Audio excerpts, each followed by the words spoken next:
In the deep woods of southwestern Vermont, there's a place that is as beautiful as it is chilling.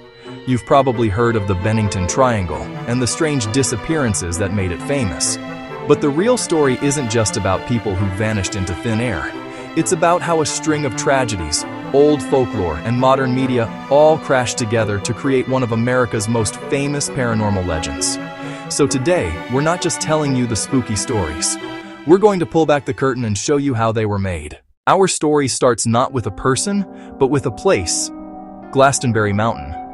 This rugged, unforgiving peak is the heart of what we now call the Bennington Triangle. Long before anyone slapped that label on it, this land already had a reputation. Local legends, often attributed to Native American tribes like the Abenaki, called the mountain a cursed place where the four winds met in a constant, invisible battle. Folklore claimed it was used only as a sacred burial ground and spoke of a man-eating stone that could swallow a person whole. Later, in the 19th and early 20th centuries, the area filled up with bustling logging towns like Glastonbury and Somerset.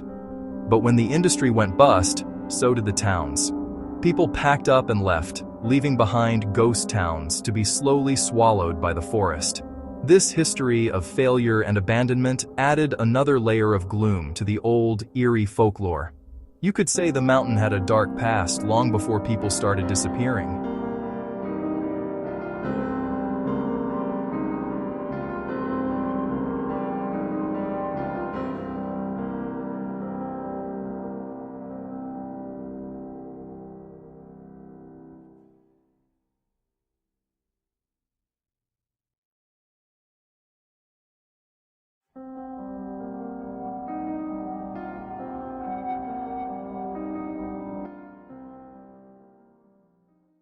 Between 1945 and 1950, that unsettling reputation became terrifyingly real.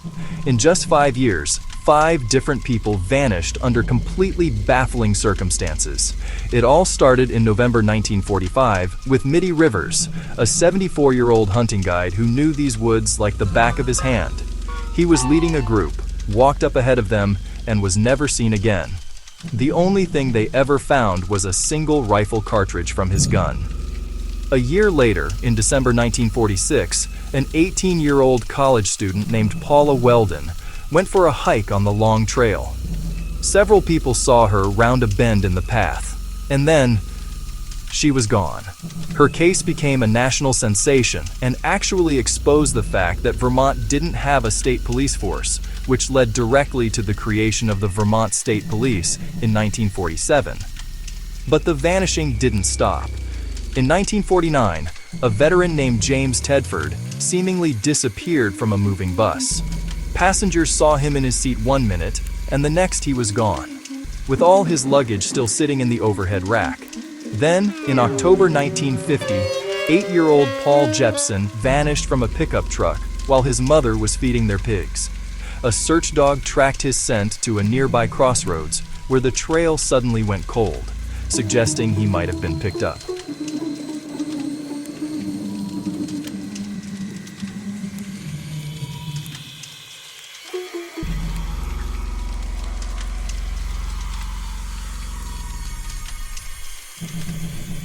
Just 16 days after that, the final victim, Frida Langer, disappeared.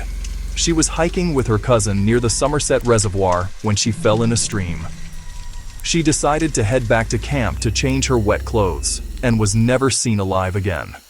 Months later, her body was found in an area that had already been searched multiple times. It was in such bad shape that a cause of death could never be determined.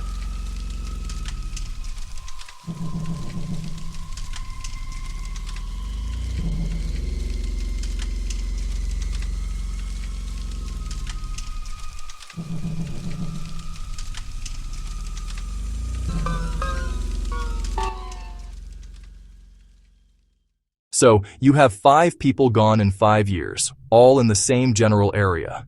The events were tragic and scary, but at the time, they were all seen as separate incidents.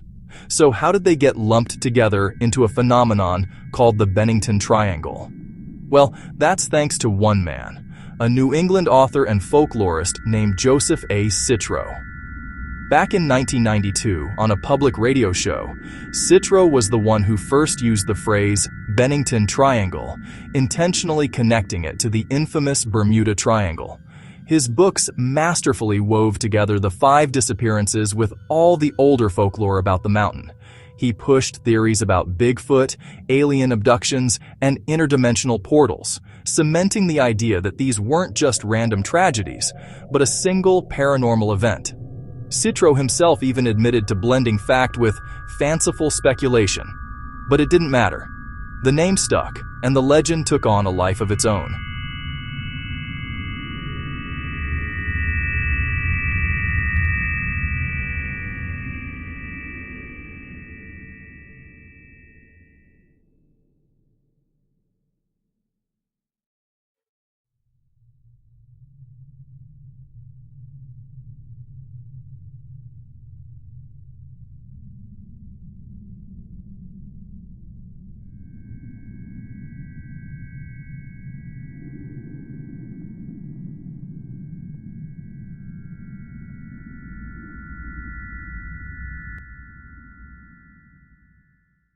It's pretty wild how a single, catchy name can completely reshape history, isn't it?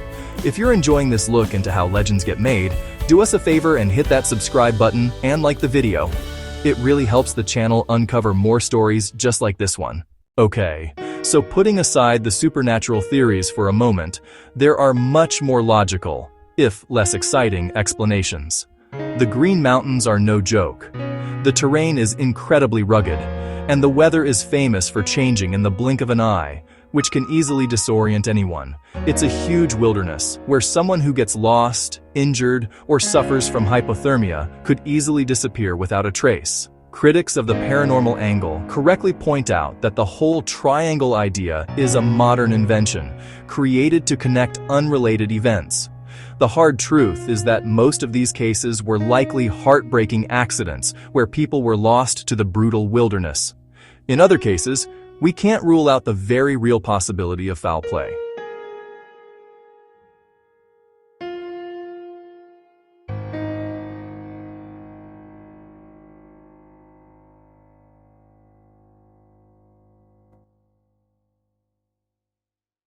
So, what is the truth of the Bennington Triangle?